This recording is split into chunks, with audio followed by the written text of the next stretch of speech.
Alright, so in Chapter 2, what we're going to be looking at is visualizing data. And in Section 2.1, we're going to specifically be talking about visualizing variation in numerical data. So there's going to be some different ways we're going to do this. In this section, we're going to be looking at mostly dot plots and histograms, but in Chapter 3, we'll also be looking at something called a box and whisker plot, or just a box plot. But for now, let's look at the following data. It's a recording of the GPA of 30 students who have completed 4 years of college. So their data is below, and what we can see is that even though this data is in order, which is nice, it's still kind of hard for us to tell who earned what grade and how many people there were. So we're going to organize a little bit further into a table. So we are going to look at each GPA, so 3.6, 3.5, 3.4, etc. And that's going to continue all the way down until we get to the very last one, which is a 2.3. So when we count the frequency, what this is how many times we saw that GPA in our data. So if we look here, for 3.6, we saw that 1, 2, 3 times. So we saw 3 people earn an average GPA of 3.6. Then for 3.5, we saw 5. Okay, and we continue on. So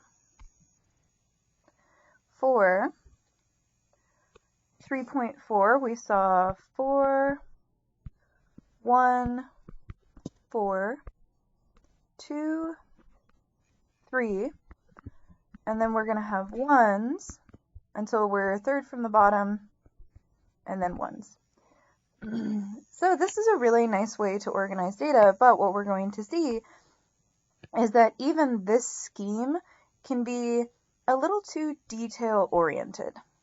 Okay, so if we're just looking at one data point, well, we already have 1, 2, 3, 4, 5, 6, 7, 8, 9, 10, 11, 12, 13, 14 different categories. So what we might look at in the future is grouping them together. So let's say we wanted to group people who got 3.5 and above and put them in a group, 3.5 to 3.0, etc. And we'll look at grouping those together so we can not only cut down on all that detail, but also get a better summary. So one of the ways that we can visualize data is through something called a dot plot. So how a dot plot is going to work is that we're going to put dots above each observation, and we're going to put the amount of dots as we have observations. So for example, for 3.6, we would have 3 dots. 3.5, we would have 5. Okay, and so on and so forth. So I'll fill this out so you can see that I'm done with the dot plot now. And this gives us a good idea of the variation and the distribution of the GPAs. So if we look at this, what we can see is that we have a lot more people who earned about a 3.0 and above, and not so many people who earned below that. So this gives us a good idea. But what we can do instead, and what people typically do, is we are going to be using a histogram. So what a histogram does is that it's going to group together the observations. So we're not just looking at every single GPA. So instead of looking at 3.6, then 3.5, we're going to look at the ones that are 3.6 through 3.4. Now, a little note on this is if you have a bracket and then you have a parenthesis, what that means is that you're going to include this number but not include this one. So when we're looking at the GPAs between 3.6 and 3.4, we're including 3.6, 3.5, but not 3.4. So the amount of observations that we had were 8. So if you look back at the previous page, you'll see that we had 8 of those. Now, for the next one, we are counting 3.4 now, so it is getting counted. So we're going to count the observations 3.4 and 3.3, but not 3.2. So this is going to be 5, 6, 4, 2, 3, and 2. Now, along with the frequency, another measurement that you might want is the percentage of our data that fell in between those endpoints. So we had 8 people total out of 30 that had that GPA. So our percentage would be 8 divided by 30, and then you multiply that times 100, and that would give you roughly about 26.7%. Great, so we're going to do that for all of these. So 5 out of 30 would give you 16.7%. And then 6 out of 30 would give you 20%. 13.3%. 6.7%.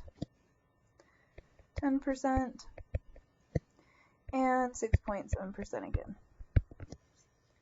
Okay, so if a histogram uses this one, it's just called a histogram, and sometimes it'll be called a frequency histogram. However, if a histogram uses percentages, sometimes what that's called is a relative frequency histogram. So this one would just be called a frequency or histogram, whereas if it's using percentages, it'll be relative. So if we look at creating a histogram, here's how creating a histogram will work. Is we're going to create a bar in between the observations, and then the height is going to go up to the frequency. So the first bar on the histogram will look like this, and I just like to put the observation number at the top because it's helpful for me. Alright, the next one, which was between 3.2 to 3.4, is going to go up to 5. Okay, the next one will be up to 6. Oops. And then 4.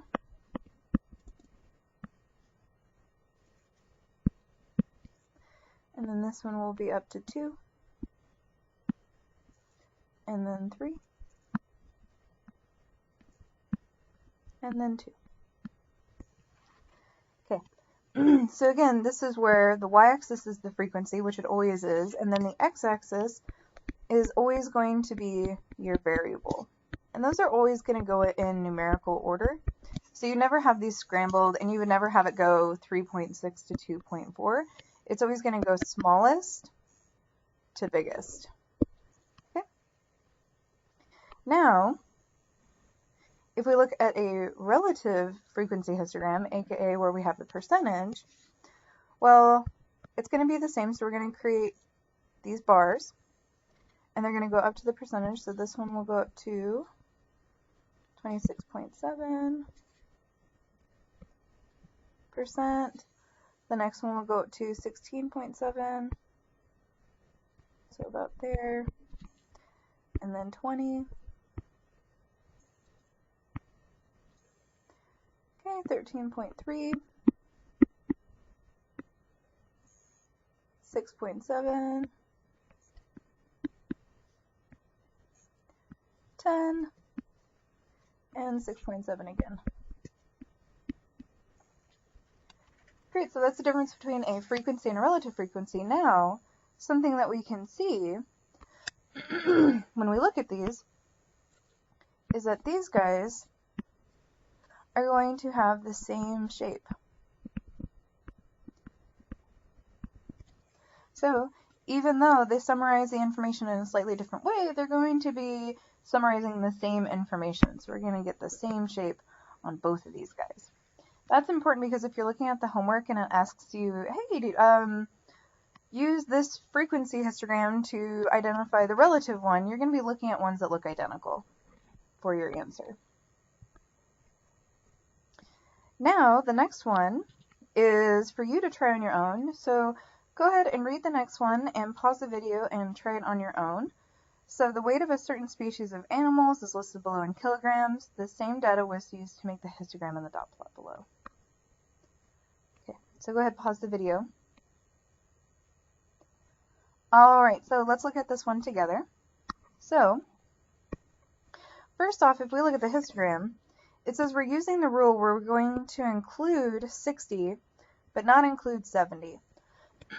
So, if we're looking at these weights, this would include,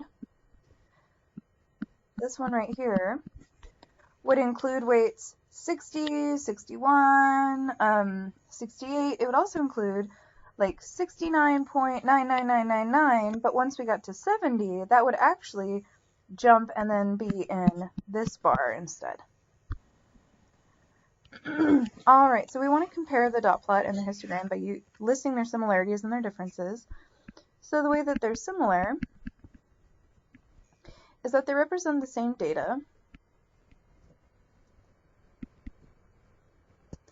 and they have a similar shape. So it's not identical, but it's similar. Now, where they differ is that histograms are more detailed, or are less detailed, my bad. That means that they give more of a summary, which usually is what we want. We don't need every little piece of information. Okay. Now, oh my gosh, I can't believe this. That should be way. So we want to use the histogram to find the number of animals that weigh 120 kilograms or more. So if we look back at this, 120 kilograms or more are going to be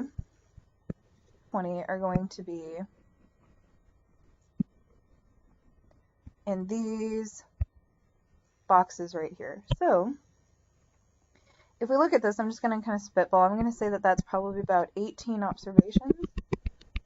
About right there. Okay, I would say that this one's about 14 maybe. Well, I'm going to change my mind. I'm going to say that's about 19.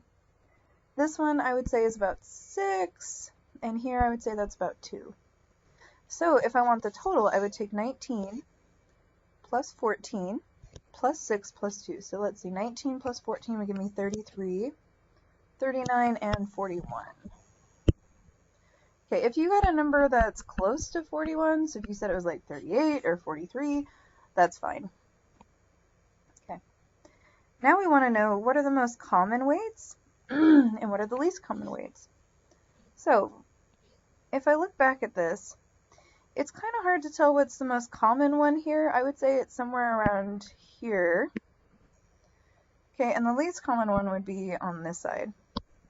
It's a little bit easier to look at the histogram, okay?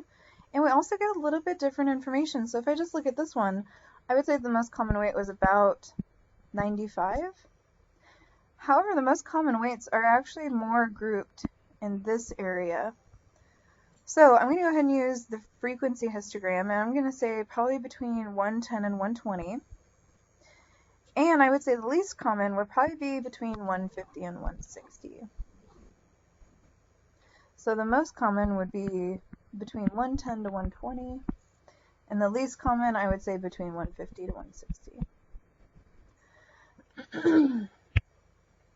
Alright, now we want to add to histogram the following observations: 70, 73, 75, and 81. Alright, so if I add those to the histogram, 70, 73, and 75.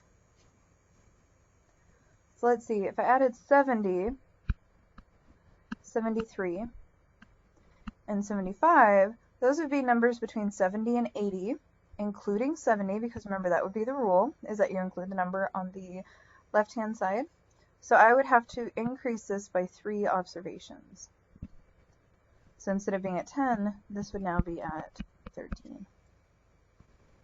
And lastly, if I want to include 81, I would have to include one more observation right here. So I think that would probably be about 12.